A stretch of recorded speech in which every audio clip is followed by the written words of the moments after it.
Good morning बच्चों, I am Hema Joshi, your science mentor, again back with some interesting video for class 9th student. Okay, so today I am going to explain you some deleted portion of class 9th. ठीक है, क्योंकि देखो as you know that बेटा exams are मतलब कई लोगों के exam तो अभी आने वाले हैं और कई लोगों के एग्जाम स्टार्ट हो चुके हैं, है ना. सो अभी बहुत ज़रूरी है कि हम लोग कुछ चीज़ों को ध्यान में रखें. ठीक है, कि क्या क्या चीज़ें हमें पढ़नी है साइंस की टॉपिक से. ओके, तो क्लास 9 साइंस की अगर हम बात करें बच्चे, तो साइंस में हमारे पास जो केमिस्ट्री होती है, ठीक है, क्लास 9 साइंस का जो डिलीटेड पोर्शन है वो पता होना बच्चों को बहुत ज़्यादा ज़रूरी है. क्योंकि बच्चे आजकल बहुत कंफ्यूज हो चुके हैं. As you know that due to this pandemic हम लोगों को कुछ पता ही नहीं चल पा रहा है, बच्चों को पता नहीं चल पा रहा है कि क्या क्या चीज़ें डिलीटेड हैं या क्या हमने उन्हें पढ़ना है ना. तो फॉर दैट आपको पता है कि CBSE has decided to reduce the syllabus by 30% for this academic year. ठीक है ना. तो अभी आपको वो चीज़ों को ध्यान में रखते हुए आपको एग्जाम की प्रिपरेशन करनी है. ओके, तो अभी आज मैं आपको यही चीज़ बताने जा रही हूँ. ठीक है, कौन कौन से पोर्शन जो है आपके डिलीट हो चुके हैं. ओके, सो पहले बेटा क्लास 9th के हम बुक में आते हैं. You can take out your NCERT's book with you. ठीक है, आप NCERT की बुक को भी निकाल के बैठ सकते हैं और आप NCERT का मैं आपको सजेस्ट करूंगी जस्ट टेक आउट आप NCERT की बुक लेके उसमें जो आपका जो इंडेक्स पेज है आप उसको बाहर निकालिए. ठीक है, इंडेक्स पेज को आप ओपन करके रखिए और उसमें आप देखिए कि सबसे पहला 1, 2, 3, 4 4 चैप्टर जो आपके स्टार्टिंग के हैं बेटा वो आपके केमिस्ट्री पोर्शन में आते हैं. ठीक है, 4 चैप्टर आपके केमिस्ट्री पोर्शन में आते हैं और उसमें से आपका जो है जो फर्स्ट चैप्टर है, ठीक है, फर्स्ट चैप्टर है वो पूरा डिलीट हो चुका है. ठीक, जस्ट वेट अ मिनट, अब मैं आपको एनोटेट करके यहाँ पे दिखा देती हूँ कि क्या क्या आपको पढ़ना है इस चैप्टर में. देखो वैसे तो इसमें आप देखा जाएगा तो हमारे सारे के सारे पोर्शन इसमें डिलीट हो चुके हैं.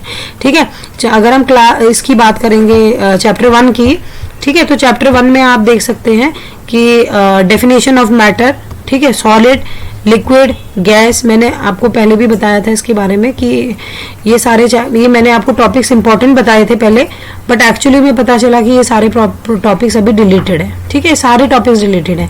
तो बेटा ये जो पूरा चैप्टर है ना ये इन्हीं टॉपिक से बना हुआ है एक्चुअली में. ठीक है, तो हम ये मान के चलेंगे कि हमारा फर्स्ट चैप्टर जो है पूरा डिलीटेड है. Complete deletion of chapter 1 of chemistry. ठीक है, अब हमारे पास केमिस्ट्री में जो चैप्टर रहते हैं पढ़ने के लिए वो रहते हैं second chapter, third chapter and fourth chapter. बस 3 ही चैप्टर हमें पढ़ने हैं. ठीक है, सेकंड चैप्टर हमारा जो है वो है is matter around us pure और थर्ड चैप्टर जो है वो हमारा वो है atoms and molecule and fourth chapter is structure of the atom. ठीक है, only these 4 chapter we have to study in chemistry.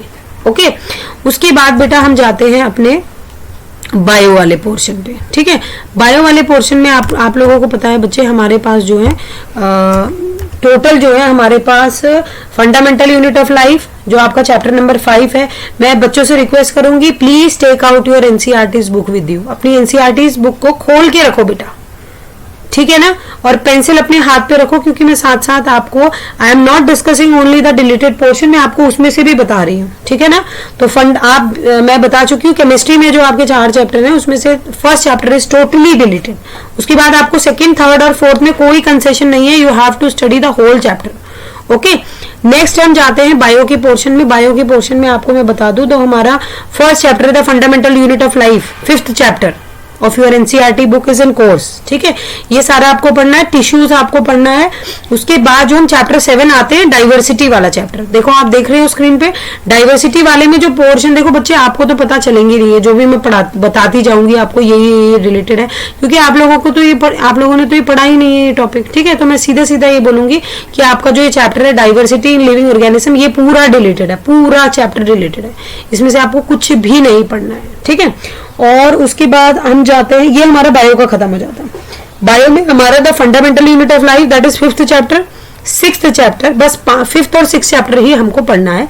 7th chapter हमारा पूरा डिलीटेड है. ठीक है, ये काफी लंबा चैप्टर था and it's a very good, मतलब बहुत अच्छा रिलीफ हो गया है बच्चों के लिए इस चीज के लिए क्योंकि ये चैप्टर बहुत बड़ा भी था और इसमें बहुत ज्यादा लर्निंग करनी पड़ती थी बच्चों को. ठीक है, so now come to physics portion. Physics के पोर्शन में आएंगे तो बेटा आप देख रहे हो स्क्रीन पे मोशन, फोर्स एंड वर्क, है ना.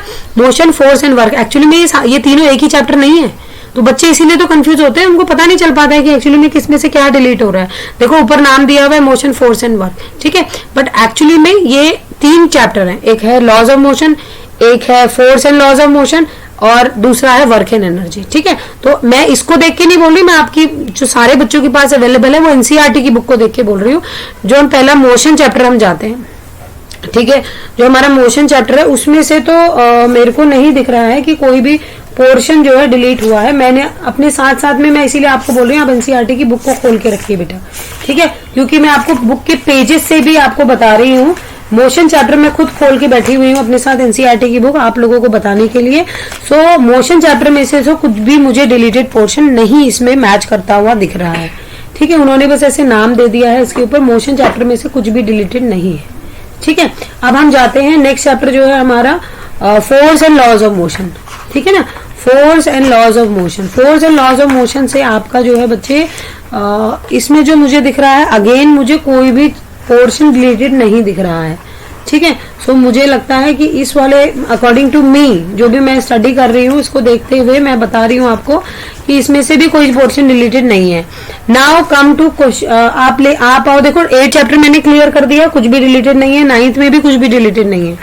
10th में आएंगे जो ग्रेविटेशन चैप्टर है हमारा। ठीक है, ग्रेविटेशन चैप्टर है बेटा, उसमें से काफी बड़ा पोर्शन डिलीट कर दिया गया है। ठीक है, ग्रेविटेशन पोर्शन से आप पेज नंबर 138 आ जाएंगे।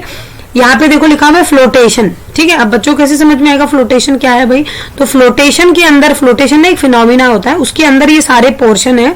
ठीक है, तो मैं आपको बताऊंगी बच्चों को, क्लास 9 के बच्चों को, कि 138 पेज खोलिए अपना एनसीईआरटी की बुक का और उसमें आप थ्रस्ट एंड प्रेशर देखेंगे। ठीक है, बिल्कुल एक्सट्रीम लेफ्ट पे लिखा हुआ है, लेफ्ट पेज पे नीचे की साइड लिखा हुआ है। तो वहां से थ्रस्ट एंड प्रेशर से आपका सारा पोर्शन आगे का डिलीटेड है। मतलब थ्रस्ट एंड पोर्शन के बाद आपका पहला, दूसरा, third and fourth, fifth, 5 pages है उसके आगे बेटा, वो सारे पोर्शन डिलीटेड है। उसी में ये सारे जो टॉपिक्स आपको देख रहे हैं स्क्रीन पे, thrust, pressure, Archimedes principle, buoyancy, elementary idea, relative density, ये सारे उसी पोर्शन पे। ठीक है, now come back, work energy वाले चैप्टर से आपका कुछ भी नहीं रिलेटेड है बेटा। वर्क एनर्जी एंड पावर जो है आपको सारा का सारा चैप्टर करना है, nothing is related in this chapter. Now will go to chapter number sound, that is chapter number 12। अब आप आ जाओ चैप्टर नंबर 12 साउंड पे आ जाओ। ठीक है, अभी देखो जो मैं देख पा रही हूँ मैं आपको बता दूं, nature of sound, propagation in various media, speed of sound, range of hearing in humans, ultrasound, reflection of sound, echo and Sonar, structure of the human ear. तो इसके अलावा आई डोंट थिंक कि इस चैप्टर में कुछ है बेटा। ठीक है, इस चैप्टर में देखो मीडियम वाला, कैरेक्टरिस्टिक्स वाला, डिस्टर्बेंस आपकी चली, क्योंकि प्रोपोगेशन में डिस्टर्बेंस वगैरह भी सारी आ जाती है आपकी। ठीक है, आपका जो है कंप्रेशन, रेयरफेक्शन, वो सारा प्रोपोगेशन में खत्म हो जाता है आपका। ठीक है, रिफ्लेक्शन ऑफ साउंड, ये अल्ट्रासाउंड, इनकी सारी, तो ये मान के चलो आपका बेटा ये वाला चैप्टर आपका पूरा डिलीटेड है, होल चैप्टर इज डिलीटेड, ये मान के चलो आप लोग। ठीक है ना, इसमें से कुछ नहीं करना है आपको इस वाले चैप्टर से। ठीक है, नेक्स्ट हम आ जाते हैं इसके बाद 12 के बाद 13 चैप्टर जो है हमारा, why do we fall ill, पूरा पढ़ना है आप लोगों को। ठीक है, काफी अच्छा चैप्टर है। ठीक है, मैं इसकी वीडियो अभी डालूंगी आपको क्या क्या चीजें पढ़नी है इसमें। ठीक है ना, वो सारी चीजें मैं इसमें डालूंगी 1 by 1। तो इसके बाद आपका 13 चैप्टर पूरा आपको पढ़ना है बच्चे। उसके बाद हम जाते हैं नेचुरल रिसोर्सेज, सब चीज पढ़ना है आपको। ठीक है, नेचुरल रिसोर्सेज में you have to study each and everything. Okay, उसके बाद हम जाते हैं लास्ट चैप्टर जो है हमारी एनसीईआरटी बुक का, that is chapter number 15, improvement in food resources. पूरा चैप्टर डिलीटेड है बेटा। ठीक है, तो आपको ये इसको बेसिक मानते हुए मेरी वीडियो ऑडियो को सुनते हुए आपको एनसीईआरटी बुक निकालनी है और उस बुक में से सारी चीजें इसमें टिक करते जानी है।